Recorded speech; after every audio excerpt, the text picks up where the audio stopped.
Boa noite, meus amigos, amigas, desejando que a paz seja uma constante em nossas vidas.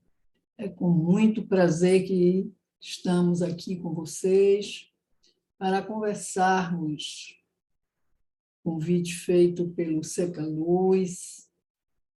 Então, na realidade, hoje teremos um tema que já foi publicizado, né? Tem como base o Evangelho segundo o Espiritismo, através do nosso querido Emmanuel, trazendo também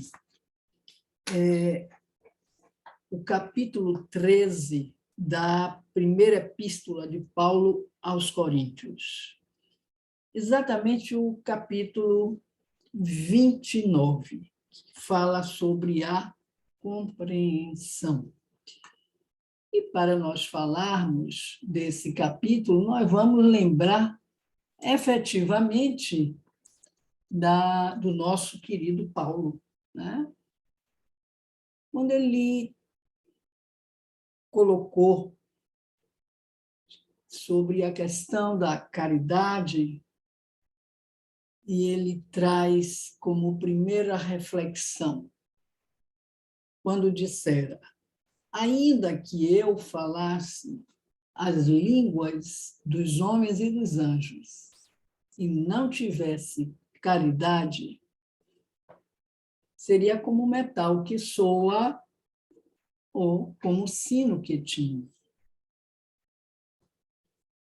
E, parafraseando o apóstolo Paulo, ser-nos-á lícito afirmar, ante as lutas renovadoras do dia a dia.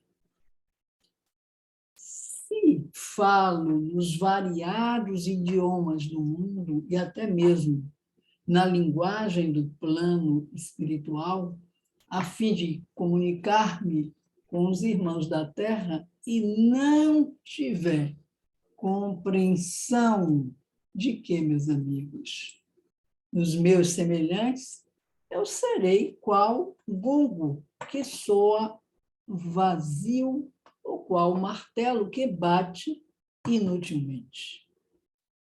Se cobrir-me de dons espirituais e adquirir a fé a ponto de transplantar montanhas e não tiver compreensão das necessidades do próximo, nada sou.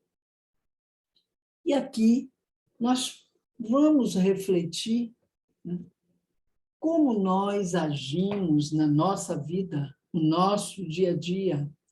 E eu digo nós espíritas, nós que morejamos na assistência e promoção social espírita, como tem sido a nossa prática dessa palavra chamada caridade? E aí teremos que lembrar a questão 886 do Livro dos Espíritos, quando o nosso querido Kardec formulou a pergunta: qual o verdadeiro sentido da palavra caridade, como a entendia Jesus?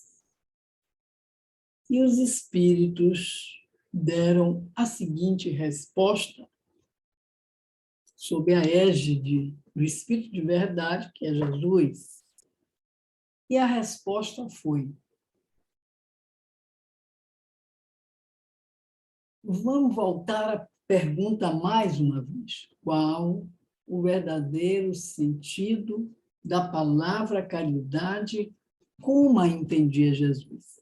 Criamos aquele famoso BIP, para que a gente não esqueça mais qual o verdadeiro sentido da palavra caridade. BIP, nós vamos buscar nesta trilogia seguinte: B de benevolência para com todos, I de indulgência para com as imperfeições alheias, e perdão, e o P, perdão das ofensas. Lembrando-nos que Jesus dissera que perdoássemos não 7 vezes, mas 70 vezes 7 vezes. A todo instante. Como estamos agindo na nossa vida? Como estamos colocando todos esses ensinamentos? Afinal de contas, lembrando o mestre, ele dissera que eu sou o caminho, a verdade e a vida. Ninguém irá ao Pai senão por mim, Jesus. O que ele quis dizer com isto? Que todos os seus ensinamentos precisariam ser vivenciados por nós, praticados com a maior caridade, que é essa trilogia e este BIP, quando nós estamos julgando alguém, quando nós estamos faltando com a caridade. Porque nós confundimos muito a questão do dar, do fornecer. Eu diria até que mesmo quando nós estamos dando alimentos, roupa, sapato, medicamentos para os nossos irmãos, se nós não dermos com amor, não estaremos praticando a caridade. E é esta compreensão que Paulo nos convida a fazer este mergulho dentro de cada um de nós, buscando, meus amigos, o entendimento para quê? Para que a nossa vida seja uma vida embasada no amor.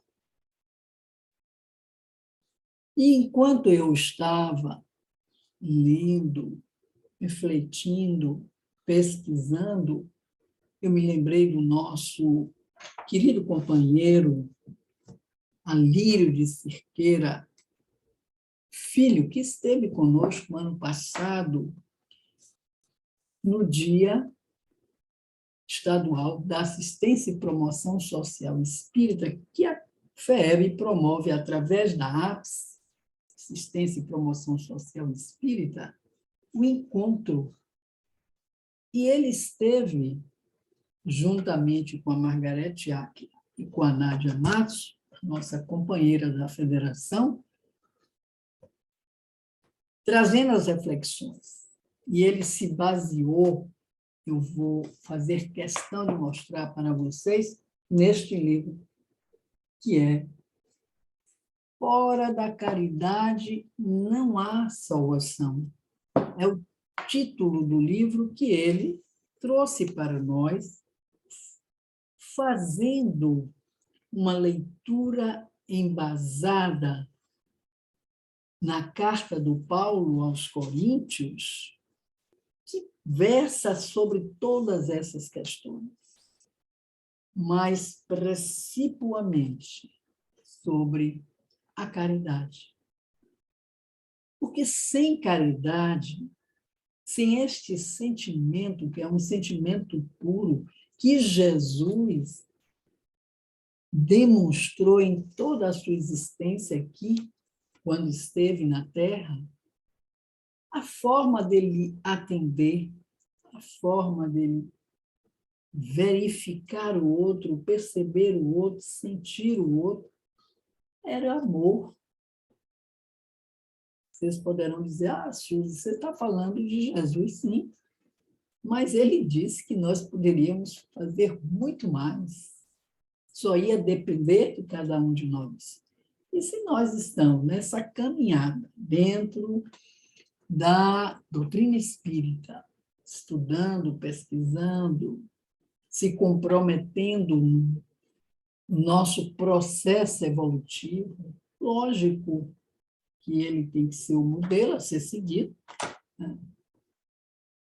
mas temos que estar com este olhar para nós, para mim mesmo, me autoavaliando, me autoconhecendo, buscando como eu tenho procedido na vida, de que forma eu tenho colocado todos esses ensinamentos. O olhar é para mim, primeiro. Então, quando nós falamos de caridade, nós estamos falando de caridade dentro desse contexto, num contexto amplo, holístico mesmo, da inteireza. Como eu atendo os nossos irmãos usuários do serviço social que batem à porta da nossa instituição. E o Paulo continua trazendo e seguindo ainda essa linha, esse viés, quando ele diz: e se vier a distribuir todos os bens que acaso possua, a benefício dos companheiros em dificuldades maiores que as nossas, ou entregar-me à fogueira em louvor de minhas próprias convicções e não demonstrar compreensão. Olha a palavra-chave, compreensão. Compreensão do porquê que o outro vivencia aquela experiência. Compreensão tendo a tolerância, tendo a benevolência ao ouvir, ao acolher o nosso irmão. E ele, então, complementa dizendo, em auxílio dos que me cercam, isso de nada me aproveitaria se eu não tiver amor. E ele vai repetindo nesta carta aos Coríntios, trazendo para nós reflexões, eu diria, profundas a respeito da caridade. Dentro desta compreensão, e ele diz, a compreensão é tolerante, prestimosa, não sente inveja, não se precipita, não, ele diz, apaixona pelos interesses próprios. E quando ele mergulha nos convidando a uma reflexão, meus amigos, a uma reflexão que eu diria do olhar,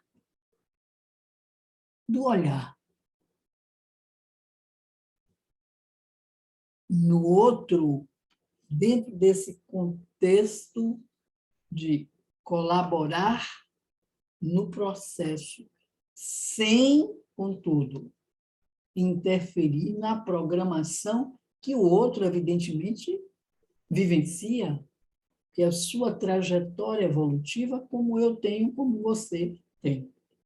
Então, vejamos que ele vai repetir de todas as virtudes, permanecem por maiores a fé. A fé que transporta montanhas. A fé da mulher que sofria do fluxo sanguíneo, que tinha certeza que se ela tocasse nas vestes do Cristo, ela se curaria, e assim o fez. A esperança e a caridade. E ele, então, evidencia, e a caridade, evidentemente, é a maior de todas as virtudes. Entretanto, urge observar, diz ele, Paulo, que se fora da caridade não há salvação, sem compreensão, a caridade falha sempre em seus propósitos, sem completar-se para ninguém, meus amigos, sem completar-se. Portanto, é para esta compreensão, para esta tolerância, que ele nos convida a entender que fora da caridade não há salvação. Mas, como eu dissera a vocês, eu estive verificando o livro do nosso companheiro Alírio de Cerqueira Filho, e ele, então, faz uma pontuação onde ele inicia que vamos tratar, né, dessa questão, aparentemente uma contradição quanto às traduções dos textos do Paulo, pois algumas enaltecem a virtude, a caridade, e outras enaltecem o amor. Então, ele diz que a palavra que Paulo escolheu para definir a virtude por ele enaltecida foi a palavra grega ágape, que foi traduzida, lembremos-nos disso, que foi traduzida como caridade para o português. Ágape, portanto, em grego, significa o amor no sentido mais transcendente possível. Existem, evidentemente, várias palavras em grego para definir o amor, mas ágape é o amor em transcendência. Portanto, o amor incondicional. Este é o convite do Mestre.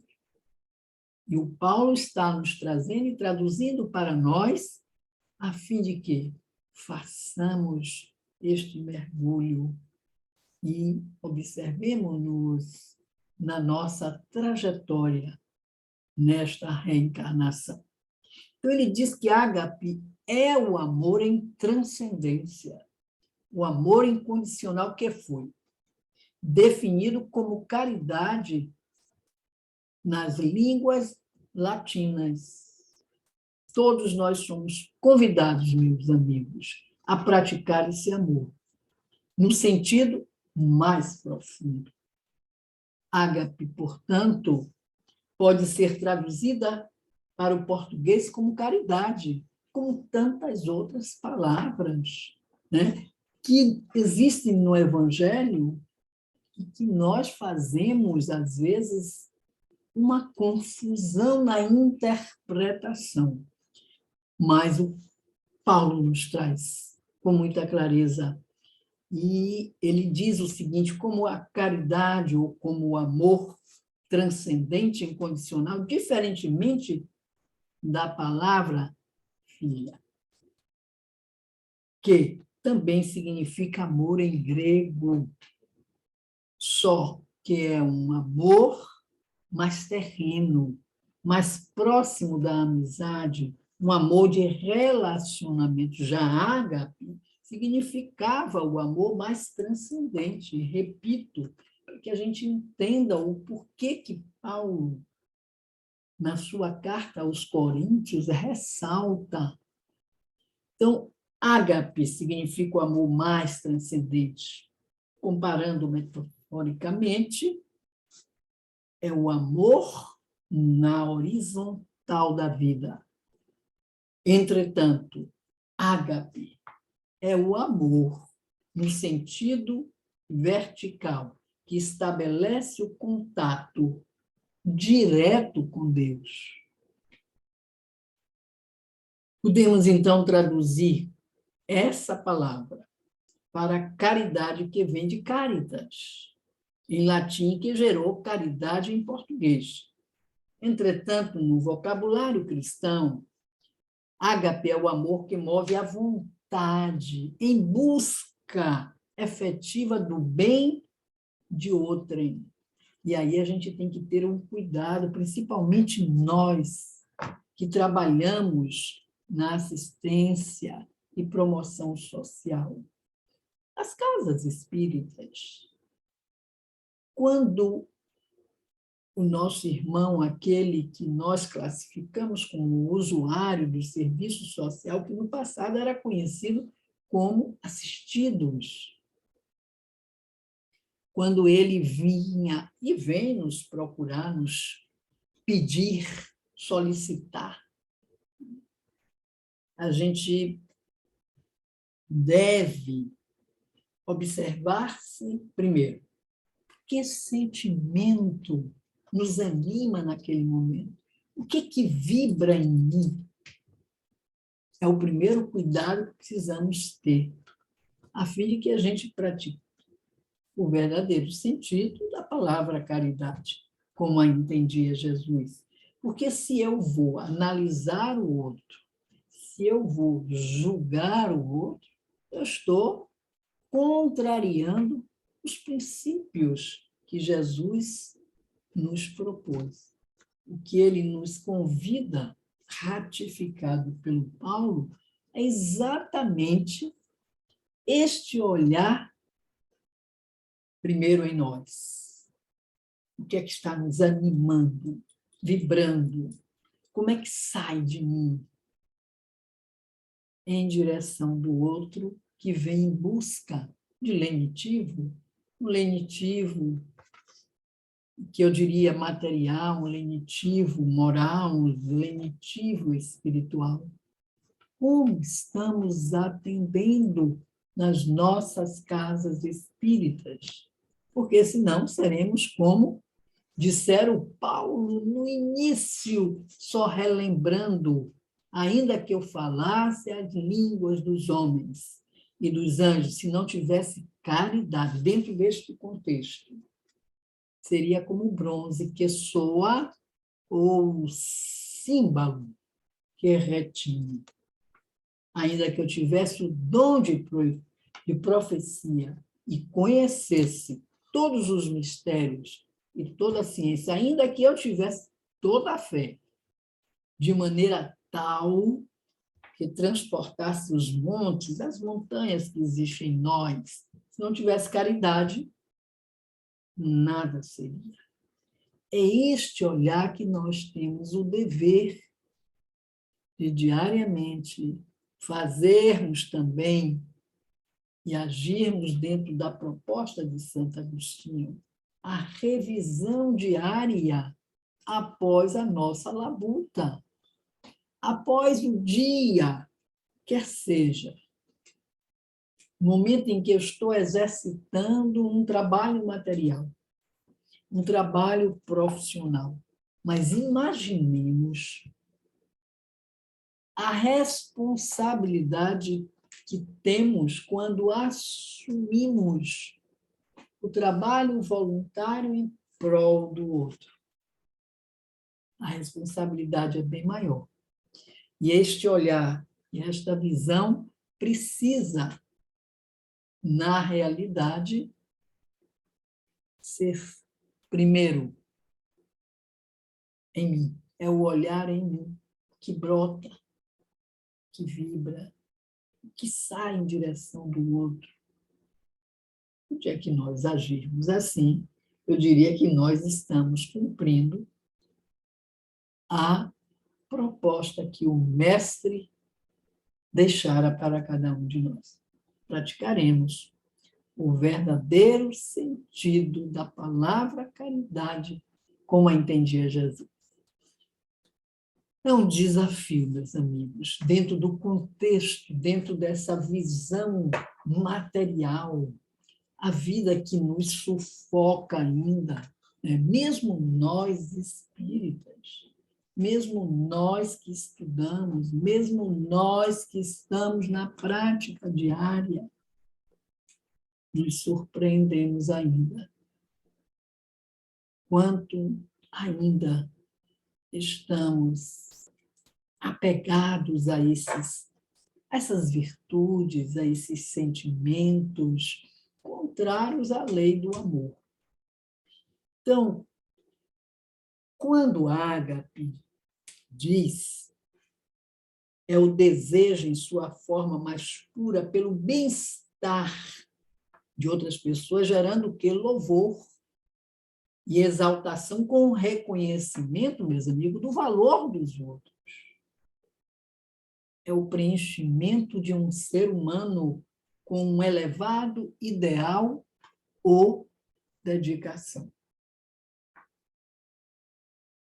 Quando nós temos um ideal elevado que nos preenche e o bem de nosso próximo, é esse grande ideal.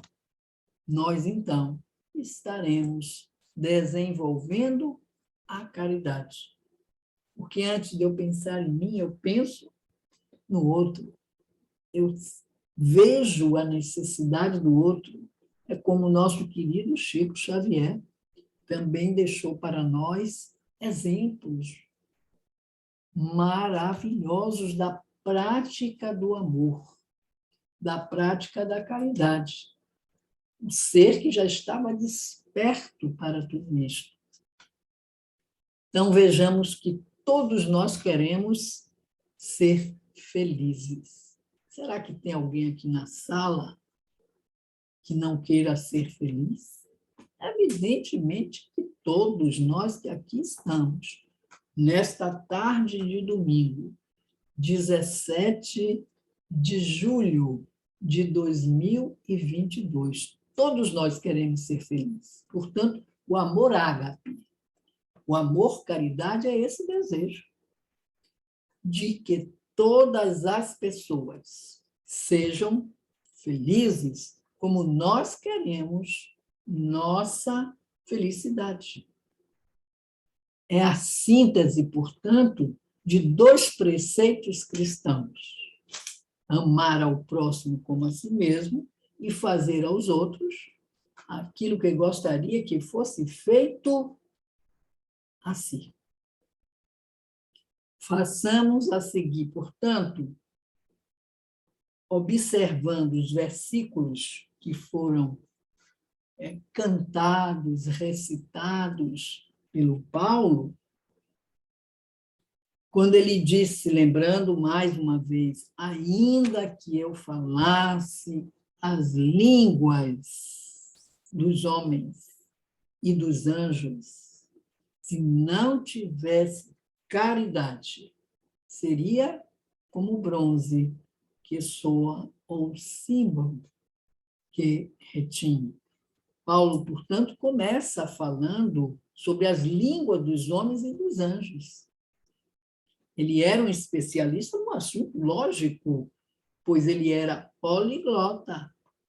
Falava grego, falava latim, o hebraico, dentre outras línguas e dialetos. Então, para ele tinha compreensão, porque às vezes a gente não fala e não entende. Eu diria assim, quantas vezes, quando nós estamos estudando o Evangelho, refletindo, as dúvidas surgem em função do vocábulo, né, transcrito no Evangelho. E olhe que na época do Cristo,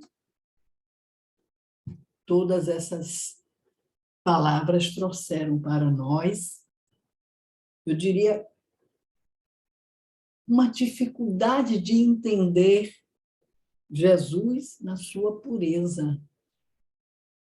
Ou seja, as línguas dos homens são permanentes ou são transitórias? É a pergunta que nós fazemos. São transitórias. Tanto é que a língua latim, a mais falada na época, hoje é considerada uma língua morta. Nós, que estudamos já há algum tempo atrás,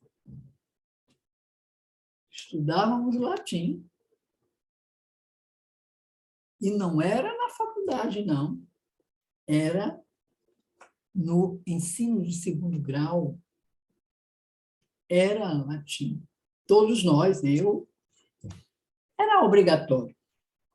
Então, vejamos qual é, portanto, dentro desse contexto, a língua dos anjos.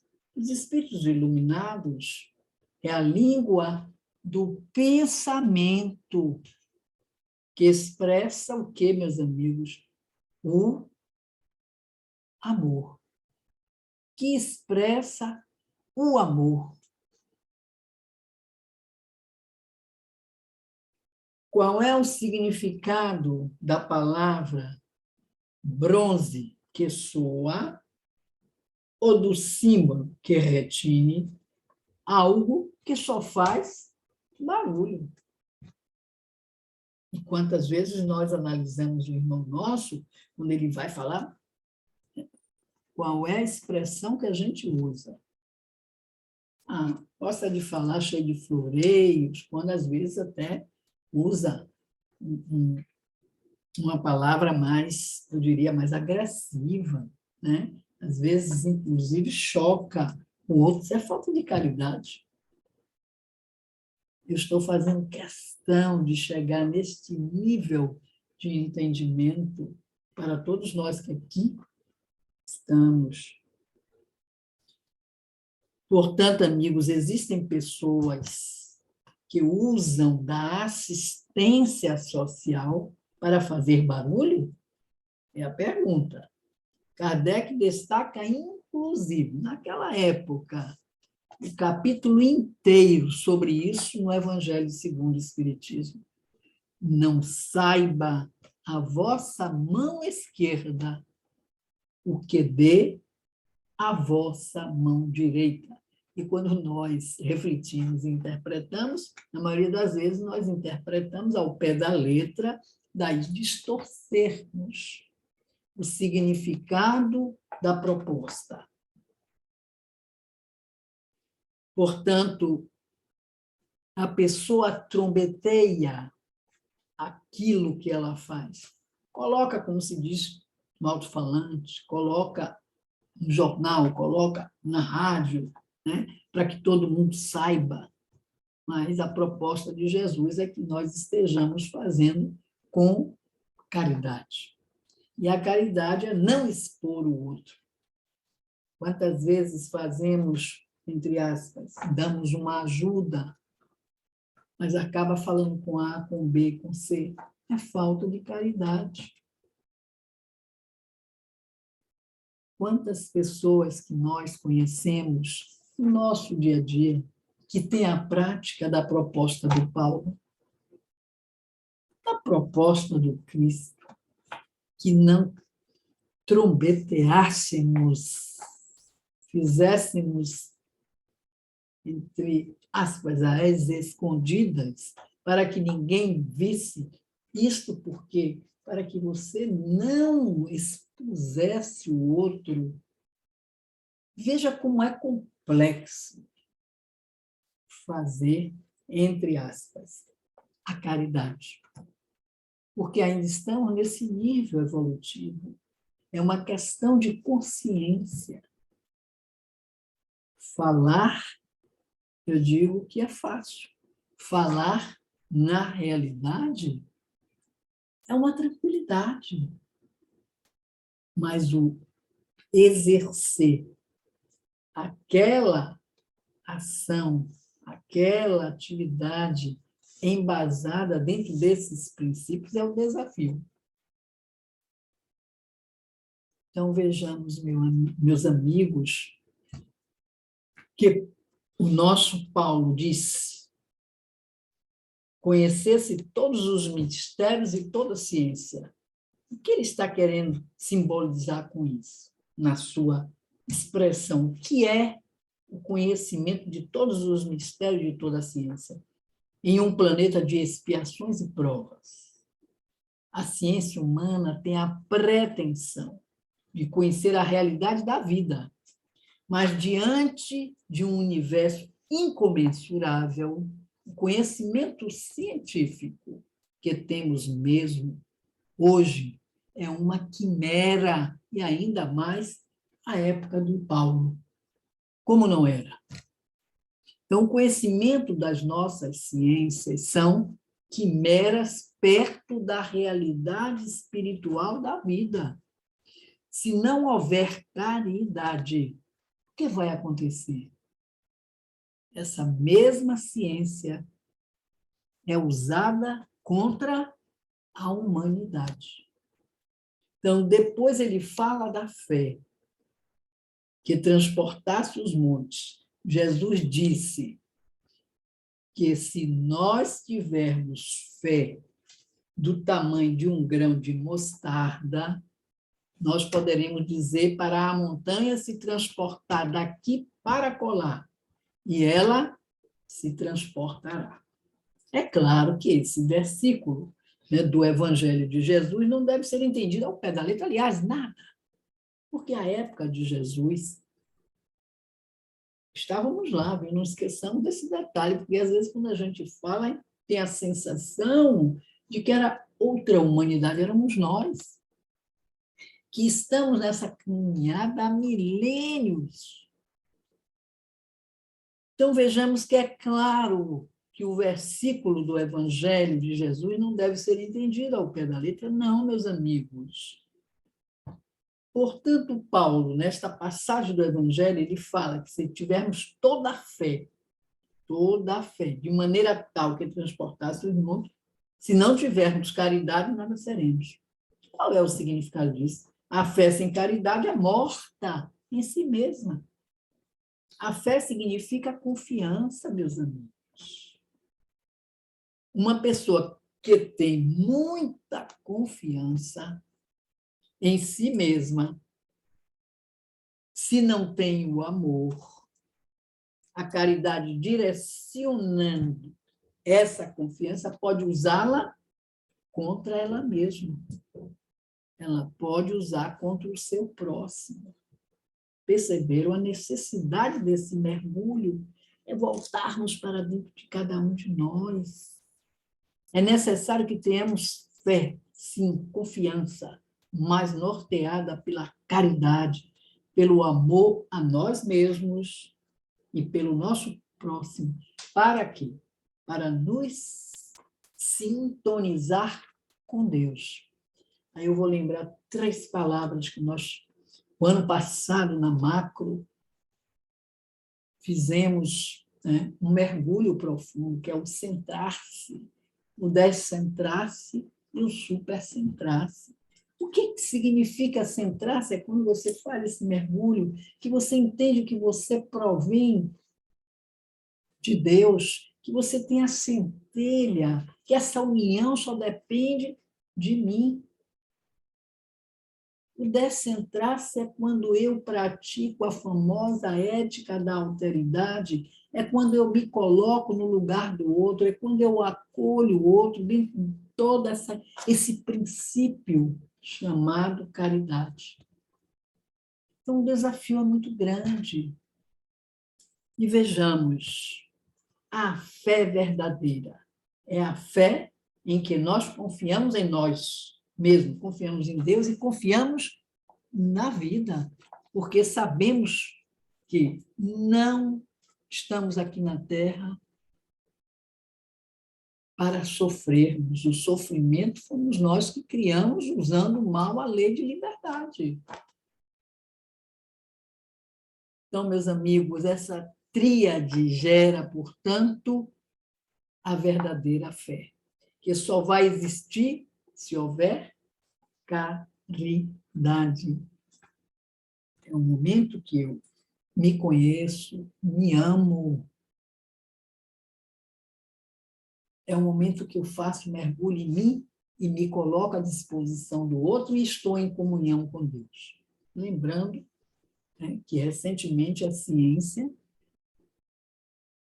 descobriu um ponto, que é a nossa glândula pineal, que é exatamente esse ponto de ligação, ele chamou ponto de Deus, mediante uma pesquisa que foi feita com um grupo de pessoas. O ponto de Deus. Inclusive, traz para nós a visão de quando nós temos essa confiança, essa fé, esse amor, essa ligação com Deus. Até no ato material, a gente consegue demonstrar. E eu diria que no momento em que nós estamos com as mãos assim, que é uma posição dos católicos, normalmente, quando oram, né? Ou quando nós estamos olhando, nós ativamos esse ponto, o ponto de Deus. Então, meus amigos, ele continua nos trazendo dentro dessa visão toda, ainda que distribuíssemos todos os meus bens para o sustento dos pobres. Se eu não tiver a caridade na sua verdadeira expressão, nada estaremos realizando. Então, uma atitude dessas, de distribuir todos os bens para o sustento dos pobres, não seria uma grande coisa? Agora, se fizermos isso e não tivermos caridade, nada disso nos aproveitará. Vai até sanar, naquele momento, a problemática do outro. Mas para nós espíritas temos mania de dizer que quando a gente está trabalhando, né, voluntariamente, fazendo a tarefa que o Cristo está aguardando que façamos, a gente diz que vamos receber bônus horas.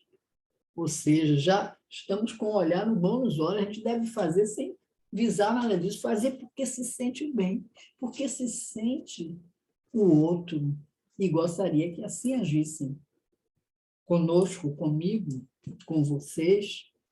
Então, meus amigos, refletindo esse versículo na realidade do serviço da assistência e promoção social espírita, qual o significado de distribuir esses bens?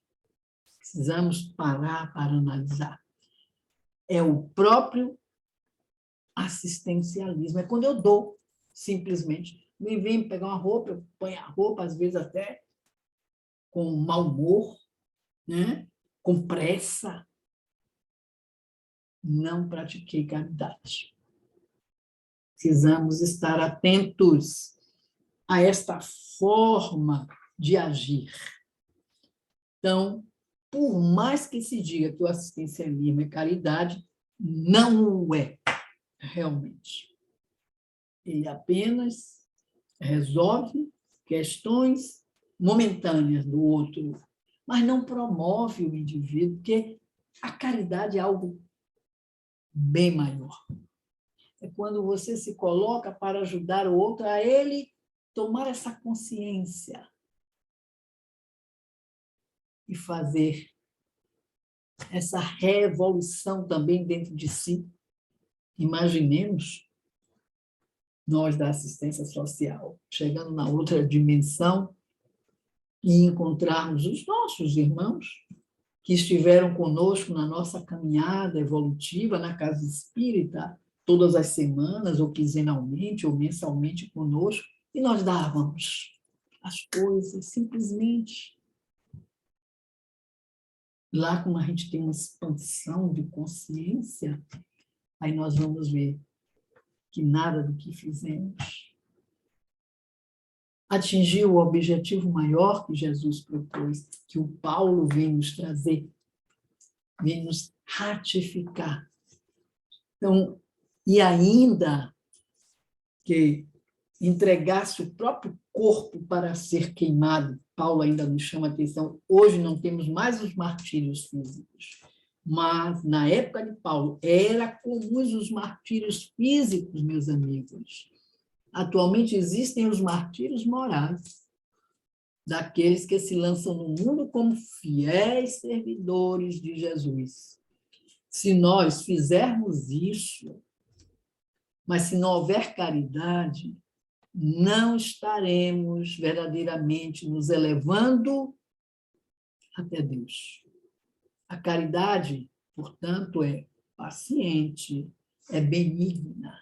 A caridade não é invejosa, não trata com leviandade. Portanto, podemos até fazer um trocadilho, dizer que a paciência é a ciência da paz. E é. E a ciência que pacifica. Quando é que nós exercemos exatamente a paciência? Nós temos paciência para ouvir o outro que é repetitivo. Quantas vezes nós estamos no nosso lar vivenciando, e hoje, então, que tem sido uma constante, idosa, tem gente mais nova também que está tendo, mas comumente é o idoso, o mal de Alzheimer, ele se torna, nos primeiros momentos do processo, repetitivo. Ele esquece que já lhe disse aquilo 10.000 vezes, e você se impacienta, eu me impaciento, o outro se impacienta. Então, como vimos, né? Tudo isso que foi dito, analisado, muitas vezes existem pessoas que buscam realizar atividades assistencialistas, meramente, que são confundidas com a caridade, para diminuir o que? A ansiedade de consciência que mantém devido à culpa. Quantas vezes a gente recorre a um trabalho social, assistencial, por culpa, até para que a gente se livre, mas a gente não se livra, não. O processo é bem diferente. É dentro desse contexto, né? Então, a caridade é benigna, pois está a serviço do bem maior, quando bem exercida, quando bem praticada.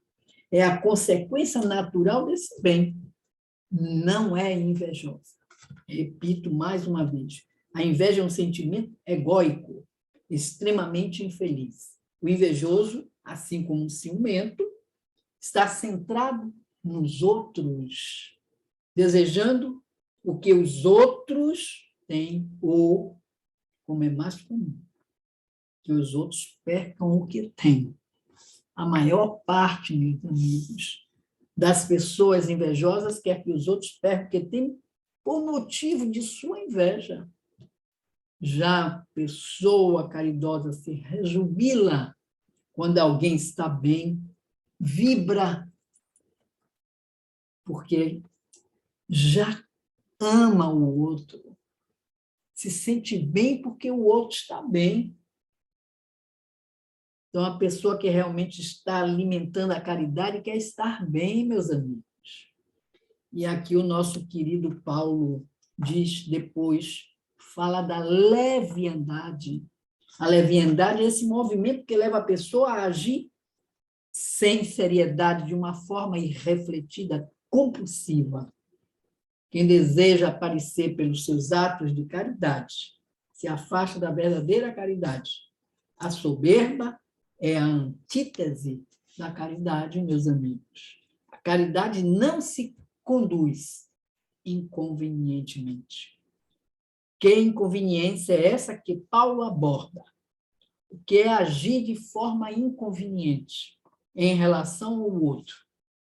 Significa não respeitar o seu livre-arbítrio, como acontece muito em atividades sociais, nas quais as pessoas se realizam, se colocam como donas da verdade, a ditar normas de conduta para o outro seguir, em relação a nós mesmos. Agir de maneira inconveniente é a pessoa se obrigar a realizar uma ação beneficente, conforme vimos, portanto, né, anteriormente. Ou seja, a caridade pode ser realizada por obrigação? O que é que vocês acham? Se ela for feita por obrigação, está sendo inconveniente. Então, a caridade não busca seus interesses. Aí a gente pode trazer para a nossa prática. Que interesses são esses? Ficar livre de quem? Entre aspas, dos obsessores. Ir para as colônias espirituais elevadas, poder de barganha com Deus. Não vamos, não. Eu vou fazer caridade porque senão vou para o umbral depois que desencarnar. Eu preciso fazer a caridade porque senão não vou ter salvação. Os católicos dizem desta forma. Então, poderíamos enumerar uma série de senões, mas que são puramente interesses pessoais. A caridade verdadeira, meus amigos, a caridade verdadeira. Não busca seus interesses. Qual é o maior ganho de quem desenvolve a virtude da caridade? É a transformação interior. É essa reforma interior. Tudo o mais é consequência. Se nós meditarmos na própria trajetória de Paulo de Tarso, veremos que ele foi uma pessoa extremamente inconveniente, a ponto de perseguir os cristãos, forjando processos para matá-los. Depois de ter sido chamado diretamente por Jesus na estrada de Damasco, ele se conduz de forma completamente desinteressada. Tomou consciência. É o que nos falta. E nós só vamos tomar esta consciência através de quê? Desse mergulho interior. Meditação, autoconhecimento. Conhecereis a verdade vos libertará. Já dissera o grande mestre. Então, antes dele se converter ao amor de Jesus, qual era o seu interesse maior? Destruir tudo que Jesus havia legado.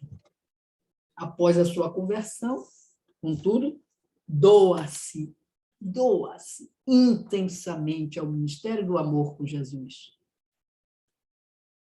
E aí a gente vai ver, após haver passado pela porta estreita da desencarnação, é recebido por Jesus, Abigail, sua ex-noiva, e Estevão, o primeiro mártir do cristianismo, que vieram das altas esferas para recebê-lo, porque ele fez a transformação. Então, ele não tinha ideia de que isso iria acontecer, tanto é que ele se vê deslumbrado com aquela cena. Tudo isso aconteceu como consequência dos seus atos. Tudo isso aconteceu, meus amigos, pelo que ele praticou após essa tomada de consciência, quando Jesus penetrou. Ele não fez tudo o que fez, pensando que Jesus viria recebê-lo, de forma nenhuma, depois de ter passado pela porta estreita. Todo mundo quer a porta larga. Muito pelo contrário, acreditava-se não merecedor de tudo aquilo.